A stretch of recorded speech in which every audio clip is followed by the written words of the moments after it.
Okay, why don't we get started? Um, so first of all, I want to welcome you all and thank you for taking time to be with us today to talk about the Union Station project and also how we are going to get the Thermal Energy Network Grant and Loan Program funded. I'm really grateful to Stephen Winter um, because he has two roles, which must keep him awfully busy. One is as the Director of Sustainability for the City of New Haven, um, and also as the state as a state representative. Um, Today, he's going to be speaking in his role as Sustainability Director. Um, and I'm really looking forward. A lot of us have heard and read news stories about the Union Station project, but I thought it was a really good idea to dive in deeper, and nobody could do it better than Steve. I just want to mention that there's more than one kind of thermal energy network. And even within any particular class of thermal energy network, there can be, more than one kind of design. No two projects are exactly the same. But it's important to get a sense of what the different approaches are and what's going on at Union Station. So, without further ado, I'll hand it over to Stephen Winter. Thanks so much. Good to see everybody, and glad to give you all an update on our work with the Union Station Thermal Energy Network, or USA 10, which I think is a great acronym.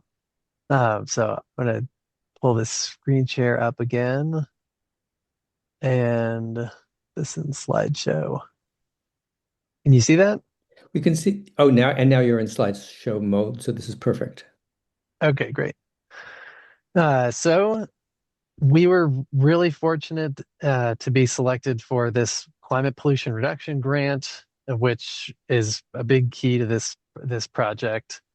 So this was back in the heyday of the Inflation Reduction Act. It has survived, whereas a lot of the other EPA grant programs in the environmental justice division have been terminated. The city's litigating those. So there was 4.6 billion available for these implementation grants that were aligned with state or regional climate action plans. Uh, we viewed this as a really unique opportunity for us to make a generational investment in clean energy in the city and to try to bring city partners into the process. So our housing authority hasn't done any geothermal projects up to this point. So getting them familiar with geothermal and hopefully this project gets them excited about it and interested in using it in other developments. And then also the historic Union Station. So bringing the city's main train station onto the thermal energy network uh, and partnering with DOT on building decarbonization. Um, we also viewed the IRA incentives around prevailing wage and apprenticeship as a great uh, job job and career development opportunity for the city and the region. So uh, yeah, just to take one step back. So the goal here is to create a small thermal energy network that will connect Union Station and housing to be developed across the street from the station. Uh, Originally, the housing authority was talking about developing 1,000 units. Now they're talking about in total over across this roughly 14 acres developing 2,500 units and uh, about 500 units in the first phase.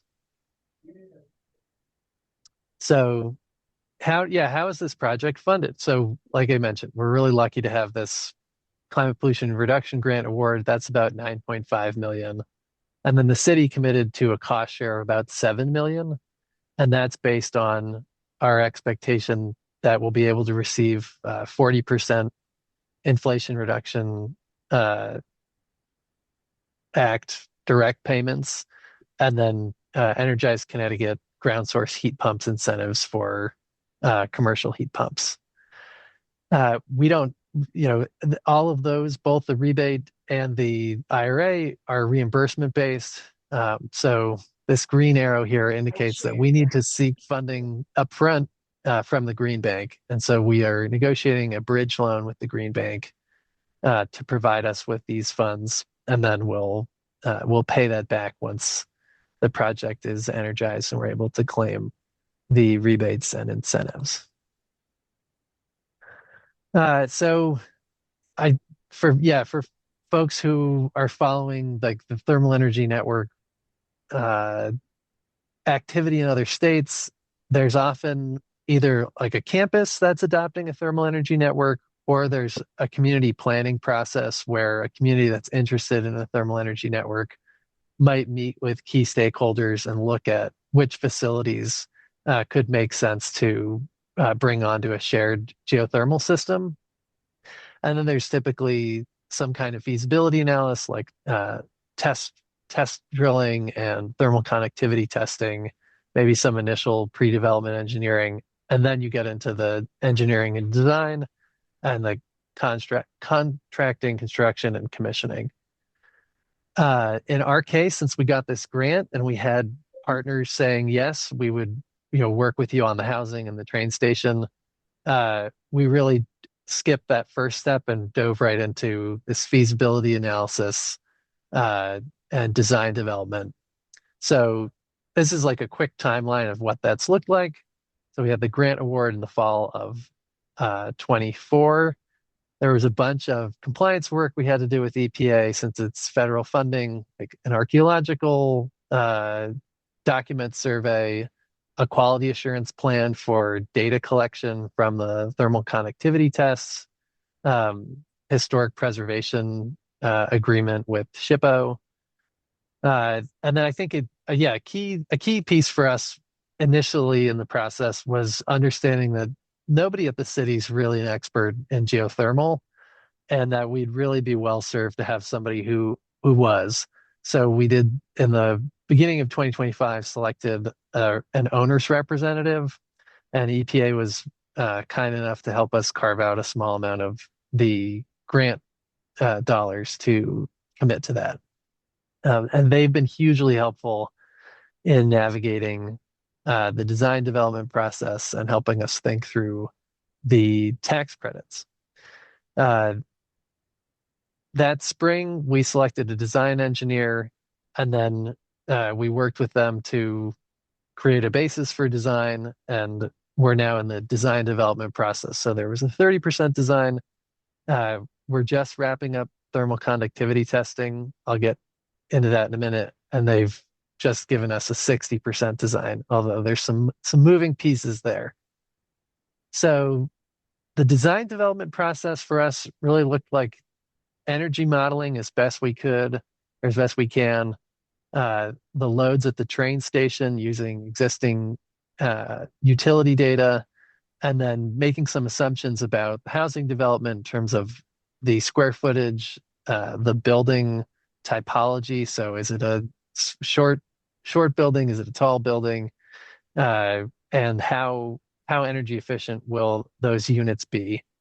And then penciling out like where do we think these bore fields might go, and what will it look like for them to connect to the buildings, right? So there's a point at which the shared system ends and the building owner takes over. And that was part of this initial basis of design. And this graph here you can see was the projected thermal drift of the geologic formation over a period of 20 years. So in this model, you can see that the ground is slowly heating up uh, in a cooling dominant scenario here. So these are summer and winter heating and cooling peaks, and this is in months, so that's 20 years. And you can see this is like the first drawing we got about, hey, maybe this is where the bore fields could go. And these are the building footprints that are proposed for this mega development across the street from the station. You can see how that gets further fleshed out in the design development process. So we're spacing out those boreholes and looking at the system of lateral piping, uh, pumping, both bore field pumping and a central pump that pumps fluid through the loop, which at the 30% we thought would be kind of a square around here with a leg going to the station. Uh, those central loop pipes, however they end up ultimately being laid out, will be sized so that we could bring on additional bore fields in the future. So if some of these bore fields happen in this first phase, uh, we could make sure that there's capacity to deliver thermal energy to the buildings on the network as additional buildings and additional bore fields come online.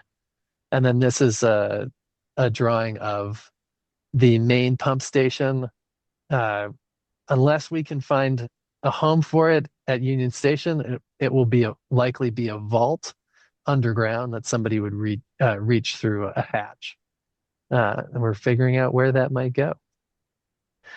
So in around Thanksgiving, we began thermal conductivity testing, and this was really helpful for us uh, to pin down the modeling, the modeling the for the system performance, but also to determine which method of drilling is best suited for our site. So this picture on the left is from the fall, and we were using an air hammer drilling rig, which worked great. We reached the bedrock at our first test location around 200 feet. When we went to the second location, which you can see on the right across from the station, so one was further and one was closer to the station, the bedrock was actually considerably deeper. And this particular drilling rig wasn't able to reach that bedrock uh, and install casing. So the casing being the metal tube that surrounds the borehole before you that you install before you reach bedrock. So we had to find another uh, driller to come in and use a different style drilling rig, which is a mud rotary drilling rig, and they actually completed the test borehole on Tuesday. So we're gonna look to see how that compares. The other thing with the test drilling is this first borehole is 1,250 feet, and the second one is 850 feet. So we're looking at going deeper than is normal for the region because we're space constrained with the new housing development. So what are some of the challenges we're dealing with? One, like I mentioned, is bringing on folks who really know what they're doing, as it regards to the project design, finance, and tax credit eligibility. So I mentioned the owner's rep, so they're helping us with the design team, both in designing the project itself, but also looking at models of municipal thermal energy utilities. We've brought on outside legal counsel to negotiate the loan agreement with the Green Bank. They've never uh, financed a project with a municipality before, and they've never done geothermal before, so there's learning for everyone involved there. And then there have been several changes to the investment tax credit for municipalities who are trying to claim the credits through the direct pay process. And that means having an accounting firm that's specialized in the investment tax credit process is really critical to the success of the project. So all of that involves also finding additional resources within the city, which can be challenging since these weren't things we saw at the outset and did not budget for. And EPA probably wouldn't have funded had we budgeted for them initially through the grant. The other big challenges for us is, the housing authority is in their own design development process for the housing development. So we're having to coordinate with them as best we can. And yeah, the last couple things there are around, who's the owner of of the sites and what easements are necessary to have um, site control or site access to actually set the building up. So those parcels I showed you earlier, some are owned by the housing authority, some are owned by the city, and how they'll ultimately be treated legally is being ironed out. And then on top of that, there's just the challenge of existing retrofitting a really old building that has several different heating and cooling systems. So this is just an example of what we're working with on this utility coordination. So these are utilities, the stormwater in purple, the electrical in red, the sanitary in green for the housing authority. Um, and so we're trying to figure out where can we move boreholes around? How can we coordinate the lateral piping that connects the boreholes so that uh, ideally we're able to complete the main bulk of our drilling and piping before the housing authority begins their site work, and doing that in a way that our work won't be damaged or unduly interfere with their work. Um, so this is an example drawing from the 60% design development. And because the unit count shifted, we were able, and we're going deeper, we're able to hopefully condense the footprint of the bore field and have one bore field with one smaller loop and one main pump house or pump vault. And that will, if we're able to pull that off with all the utility coordination, it would significantly reduce the costs to construct the system. Uh, yeah, briefly touching on the challenges with the federal incentives. So the geothermal incentives did survive in HR1, but the direct pay provisions have additional requirements around domestic content. So the percentage of components that are domestically manufactured, as well as limits on the amount of manufactured products that can come from prohibited foreign entities, places like China. And then there's just the inherent issue of making sure that you're correctly categorizing and accounting for all of the eligible uh, costs for the tax credits.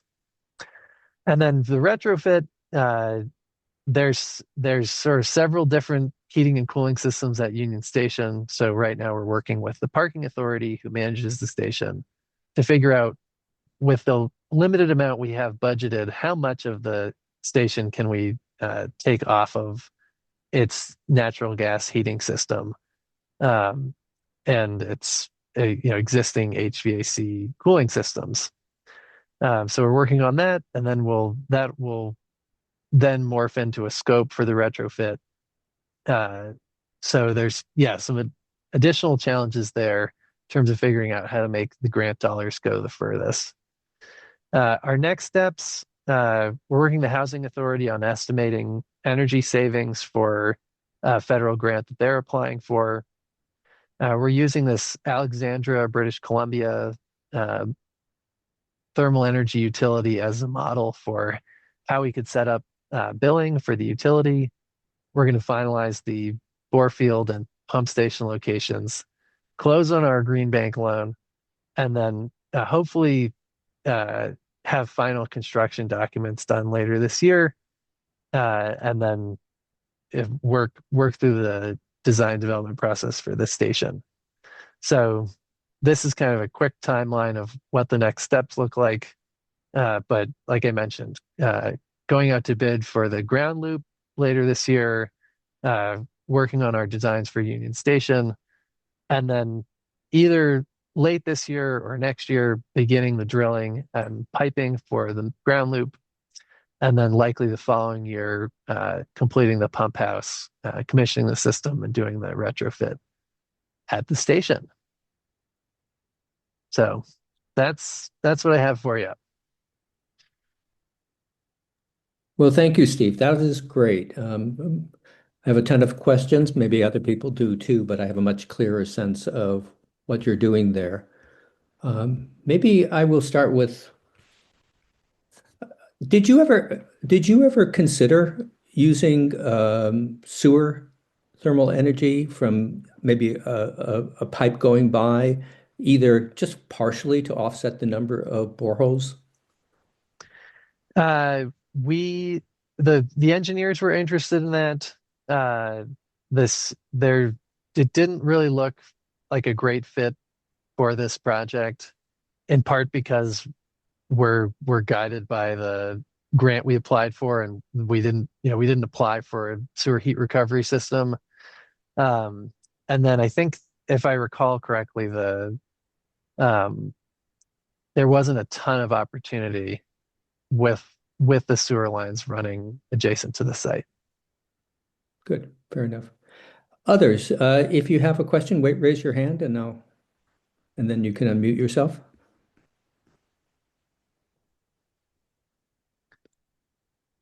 Bernie,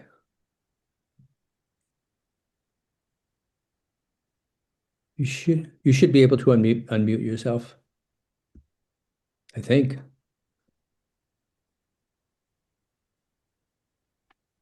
Here, maybe I have to. I um can Oh, oh Bernie, sorry. you're going to have to turn off one audio or the other. Maybe while we're waiting, or if you have it, try I it. think maybe I've got it. No, Okay. go to the next one. Susan, please go ahead and unmute Ah, yourself. thank you. Thank you so much. And thank you to Representative Steve Winter for his great presentation. I really appreciate him. We worked on this bill together, and his background and knowledge in this area has been fabulous and very compelling. As everyone knows, I'm a big fan of geothermal or that type of heating. And thank you for the question about the sewage lines, because that was one of my questions in terms of whether or not that was going to be used. I also wanted to mention the fact that maybe can we take a look at some of the documentation you've provided so that we can, for example, your agreements with the Green Bank, the bridge loans and that sort of thing. Will you make those things available for some of our other communities? I guess that's my first question. Absolutely, yeah. Once we have something finalized, it'll be a public document, but we're glad to share it. Okay, that's great, and I think that'll be a big help to all of us who are trying to get started with. And as you mentioned, this is the first time that a municipality has looked for a bridge loan or some type of loan, an agreement with the Green Bank. Yeah, this is terrific. I mean, one of the reasons this is such a great project is that it is forging a path, a regulatory path and a design path, and it will make it easier for other projects going forward. Thank you, Susan. Thank you so Mike, much. Uh, yes, thanks for that presentation, Rep. Winter, and congratulations on getting this project started and the progress you're making on it. It's this is great for all of us to see what you're doing in New Haven. Just a quick question, because it's the first I've heard that term, owner representative. Could you explain who that is, like what they do specifically?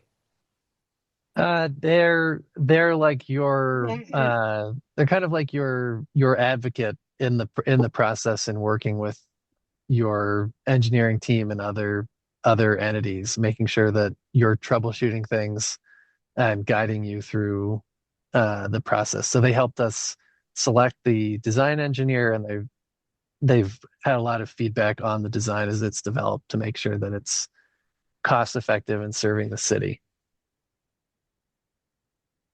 And what type of firm do you retain for that? Is that a engineering type firm, or is it more of it's not a legal firm?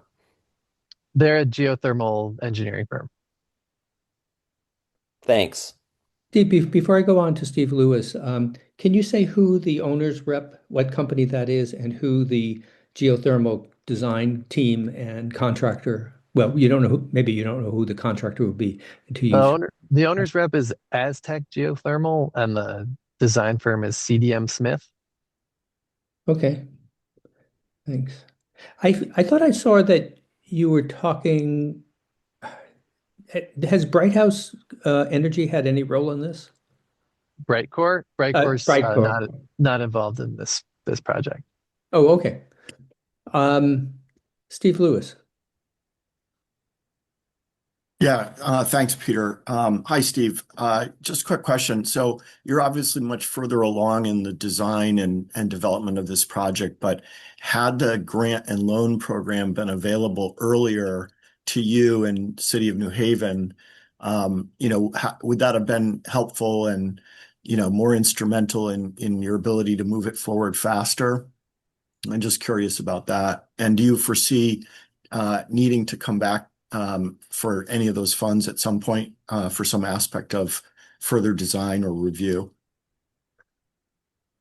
I think the EPA grant, is kind of fills the role that like a state grant program might, in that it's helped us fund the pre-development costs, like the initial design work, the thermal connectivity testing. Then it'll also help us pay for some of the construction.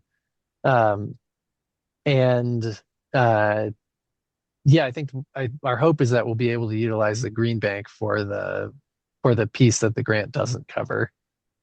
So I think that there's a strong role for the state to play in helping communities with the planning and pre-development, similar to what EPA did for us.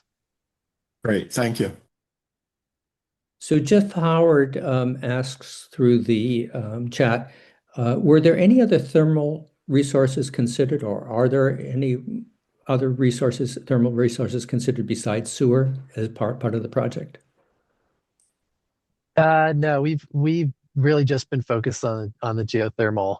And I don't think there's sources of waste heat from the station.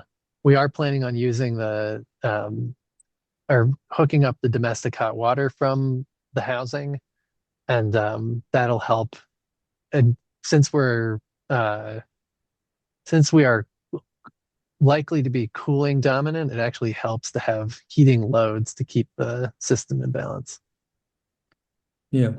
I don't see any other hands, but I have some questions. Jeff also asked, did you consider putting some boreholes under the new buildings? The housing authorities was not excited about that, um, but I think that would be great, and that is very common in other parts of the thermal energy network world, or the commercial geothermal world.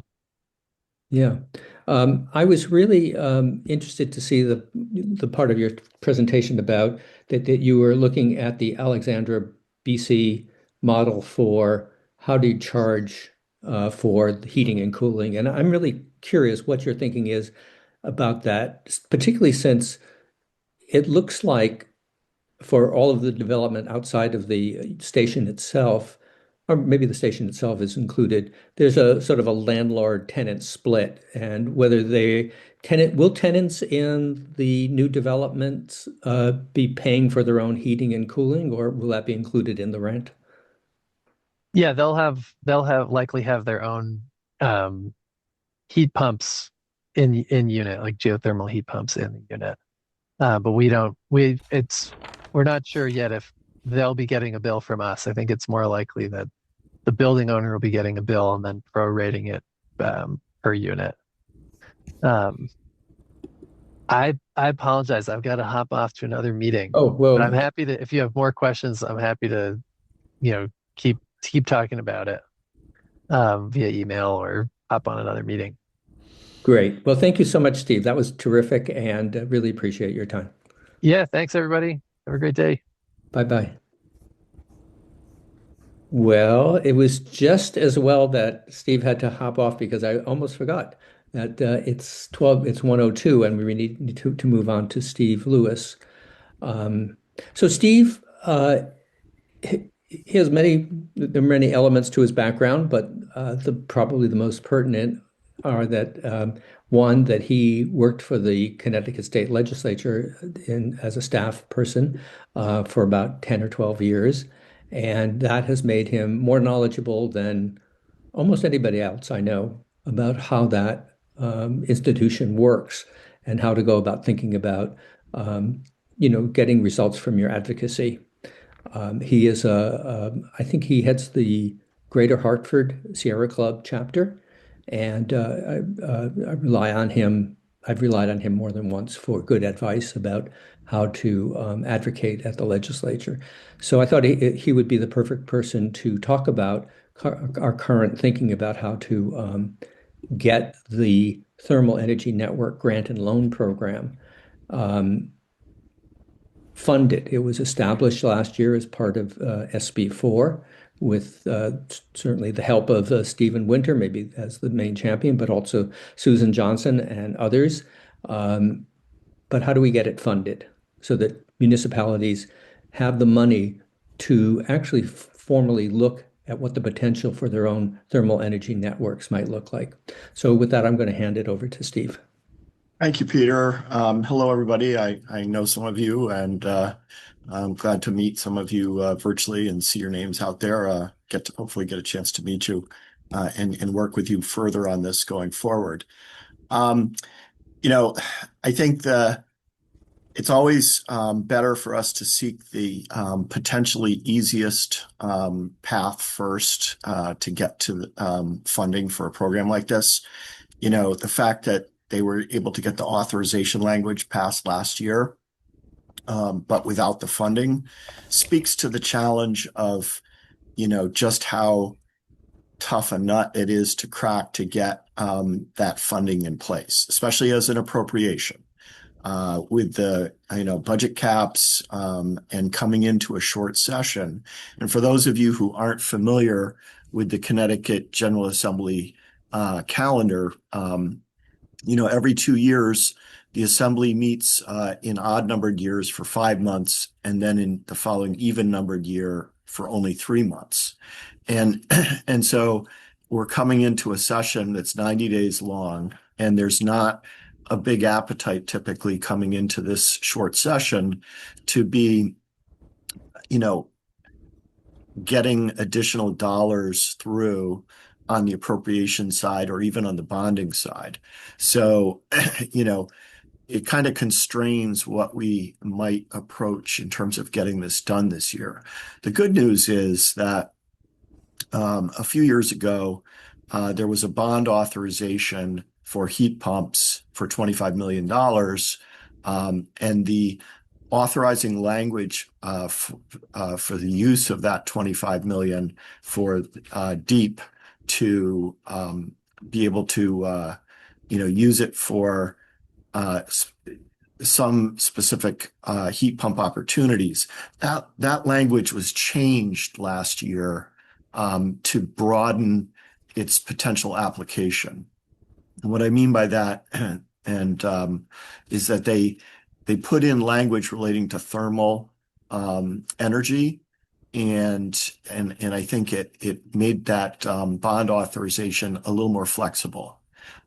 So with that said, coming into this legislative session, and Peter and I have spoken about this at length, and Stephen Winter and I, and some others, the thinking was that it would be better if we could simply go and try to take advantage of a portion of an existing bond authorization that we don't have to get the legislature to pass.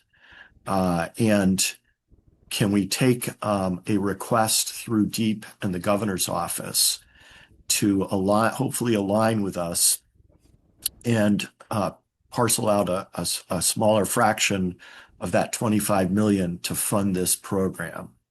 So, we've been talking about how much money we might need to get this program up and running. I think the number 5 million is the current number. And so we had a conversation, Peter and I had a conversation with the House Chair of the Finance, Revenue, and Bonding Committee, Maria Horn, yesterday. We spoke with her about this idea. She thinks it has merit. And so, basically we're going to need to take this through and collaborate and discuss with the Department of Energy and Environmental Protection to see if they're willing and able to help us with that. and then go through the governor's chief of staff and see if we can get approval to get on a bond commission agenda to release that fraction of the 25 million for that bond authorization. So, I'm open to other feedback on that. Certainly from an advocacy perspective for all of us here on the phone and for our allies, we're going to obviously need to do the kind of backroom, work and conversations to see the viability of this. But there may be an opportunity for everyone to work through their legislators to try to get, additional support for this idea and to try to get approval to move this forward on a bond commission agenda. The governor controls that agenda. Ultimately, the governor determines what bond funds get released when. And, it would be great if DEEP would be willing to do that. And so, yeah, our next step is to get together with them, have that conversation, and see if we can make this move forward. I'm going to stop there and see what people have for questions or any other feedback on that approach. There are other ways to do this, but each of those is going to be more difficult and less certain than this would be. Well, thank you, Steve. Happy to take questions. Mike. Sorry if you said this, Steve, or if anyone else may have the answer. Do we have a goal for how much we want to get funded this year? Well, I think the idea would be to seed that with $5 million from that bond authorization. Yeah, and if we can get that, then we'll be ready and willing to help those communities that want to get started and get some design work going. DEEP obviously would have to do the work to do that, and they have to be willing and have the capacity to do it. But it's not like there's going to be a lot of these quickly coming through the door. So, it should be a reasonable amount of pacing at least to start with. And then my follow-up, then and this is a basic question, but then how does, if you start to run out of that money, you just kind of, ask for more each whenever you need it to replenish it from however you can get it? Or once that seed money is established, does that help get additional funding later? Not guaranteed, and certainly, the 25 million was for other uses for heat pumps. So I'm not sure that's a pot that we would necessarily, be ready to go to again. And so, we would have to look to a future bond package in the legislature if we're going to continue to bond it, or if we would need appropriations. So those are kind of discussions that would have to happen, as we see how much demand there is and how much money the program is releasing at what pace. Mike, I would say that looking at other states, $5 million would pay for a lot of feasibility studies and well-funded studies, each of them, and probably some design development of specific systems and maybe the beginnings of some construction. Although once you get into construction, then the cost goes way up. But looking at other states, that would be a very good amount. So, and I think it would provide a lot of momentum for what we would need to do later, which is, specific communities or Connecticut communities as a whole would need to go and find additional funding, which perhaps would be forthcoming from the federal government. There can be state incentives, tax incentives, as there are in Colorado. Yeah, so it would be a very good first step if we secured that. Other questions? Maybe we should talk a little bit about oh, Susan, why don't you go ahead? I just wanted to, add that I think that the first steps and for most of us will be trying to assess how and what type of geothermal system we'll put into effect. And so the initial work that Representative Winter was talking about would be to analyze where and how what we would have. We in Wyndham have someone who has our town manager actually has worked in the area of utilizing the sewage treatment pipes and the existing infrastructure. And because of that, we own a lot of the infrastructure, and that might be a little bit different than how they analyzed what the rail station and the housing authority did in New Haven. So every place is different and every system is different. And I'm no expert on all the different systems, but I think that analyzing where would be the best spot for a particular municipality to set up a system and how they do it is the first type of analysis that we might want to look at. So maybe all the different types of systems.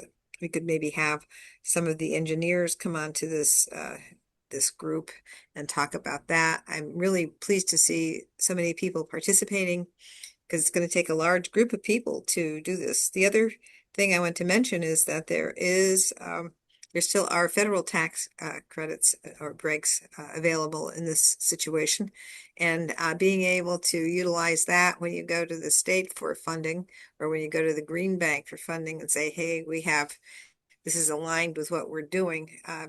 That makes it easier perhaps to get the money. No guarantees, of course, but how we are lined up, how we have a group, how much detail we have in our proposals and understanding of where we are is going to be a great first step in terms of being able to implement some of these changes with the geothermal technology and capacities. So thank you so much for this. And it's kind of like where I'm looking to go right now for Wyndham.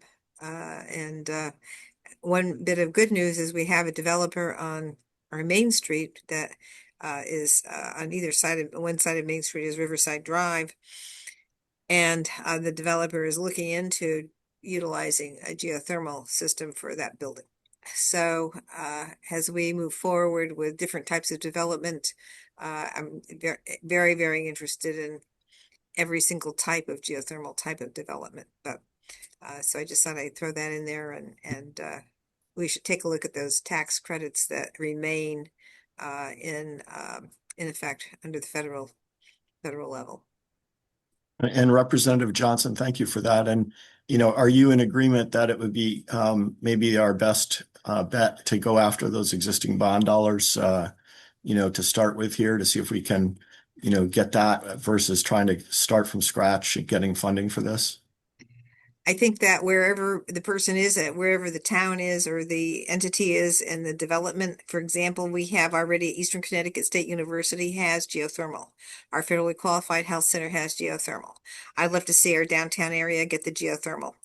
So I want to have that analyzed, have that strip analyzed. I love the idea of what people are doing, what they did in New Haven with the housing authorities. Also Wallingford has their housing authority all with geothermal technology.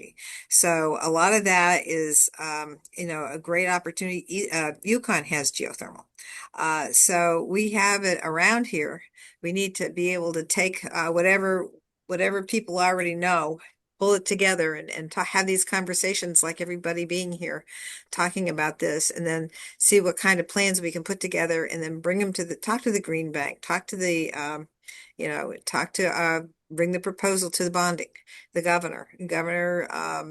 Would be open, I think, to doing this, especially when we combine it with housing, because the governor really wants to take care of the housing crisis, and this is a part of the situation with respect to housing.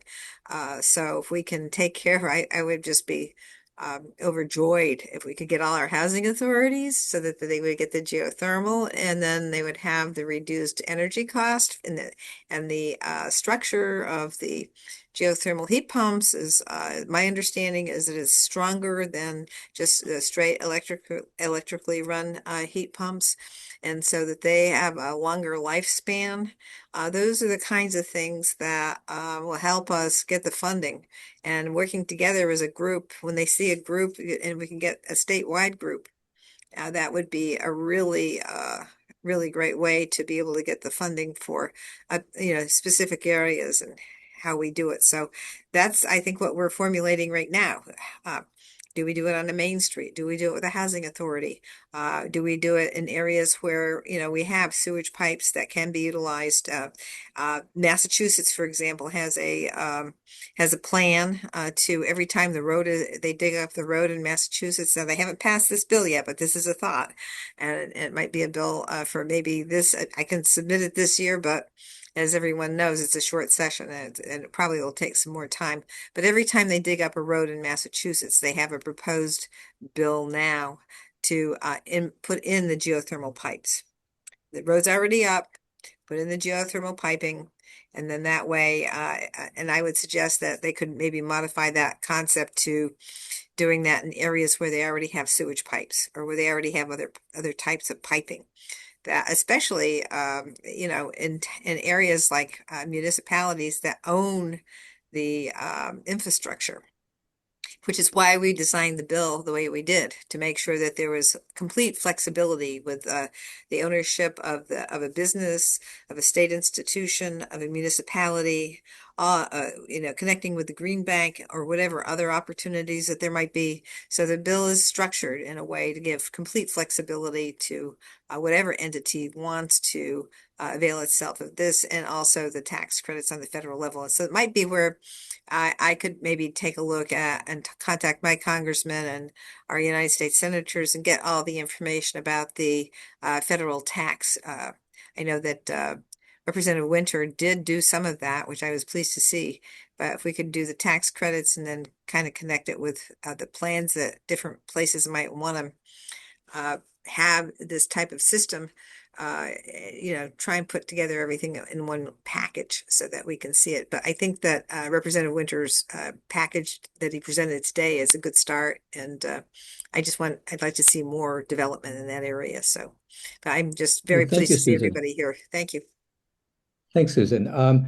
Two things that I'd like to bring up is, first of all, and Susan alluded to this, that once we get to the feasibility studies themselves, I just want to emphasize that there are at least two parts to them, and that the first part is bringing stakeholders together, beginning to do the work to identify where the cluster of buildings might be, to where the best cluster, candidates within a town or a city are to do this. And a lot of that work can be done by um, town staff, citizen advocates, and can towns and cities can start their own working groups and get a lot of the work done, which means that the money for for the feasibility studies can be used more for what it should be used, which is technical help.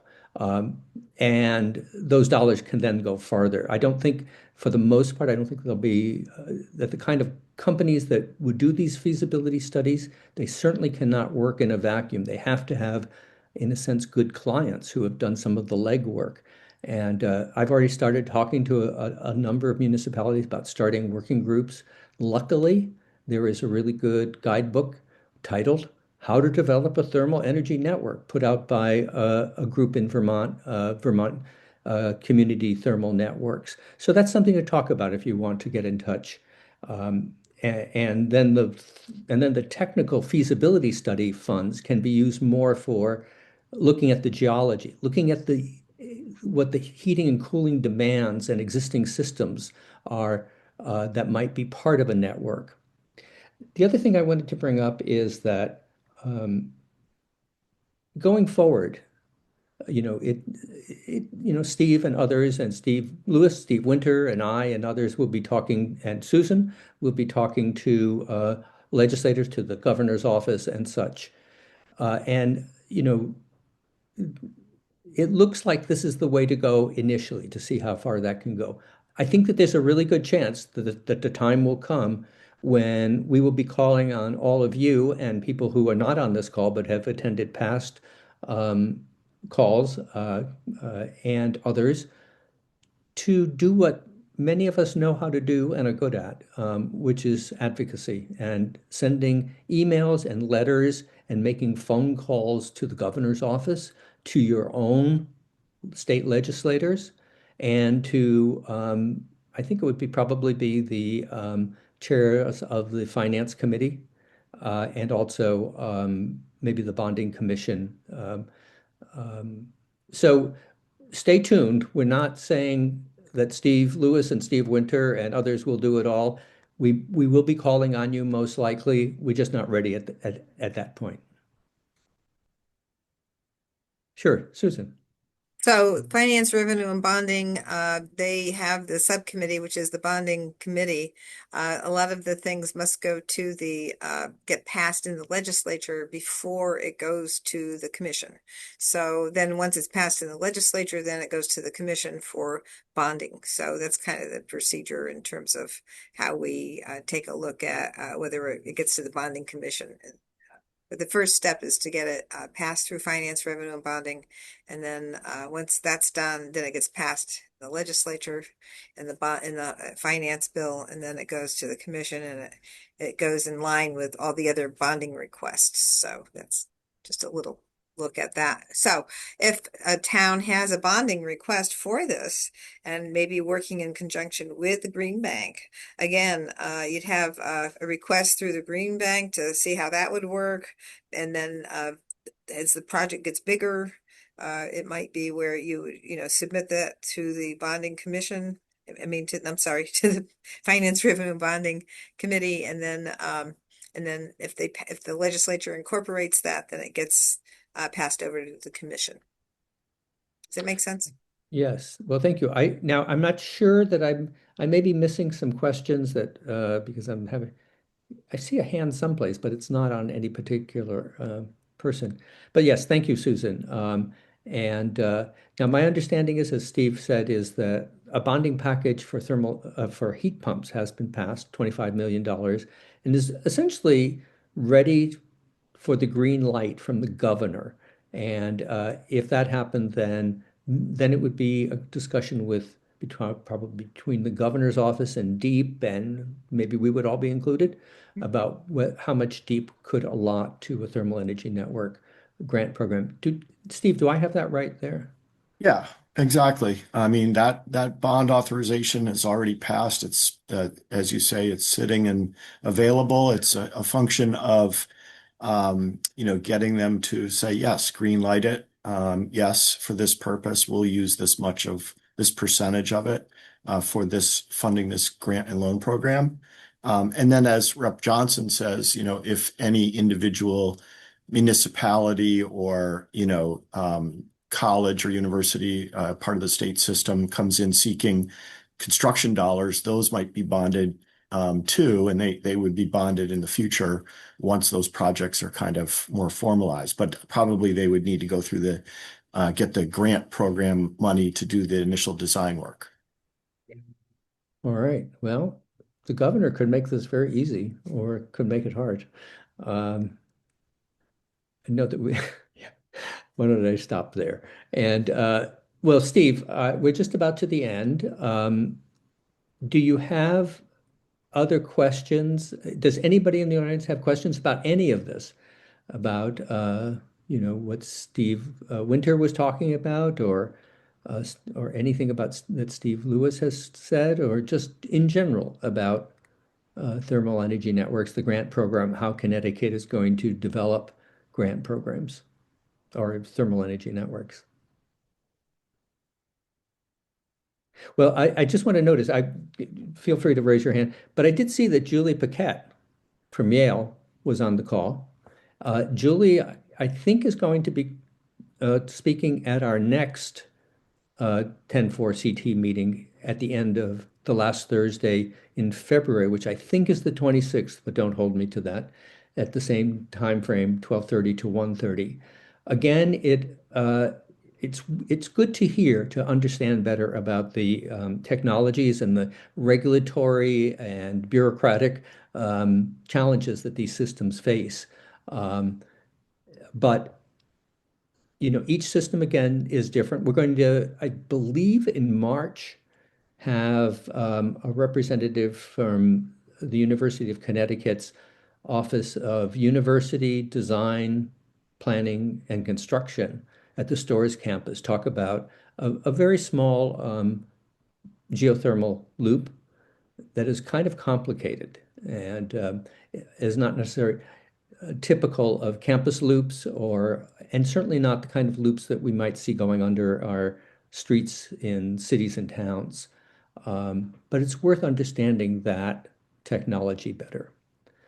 So we're just about there. If nobody has any other questions or comments.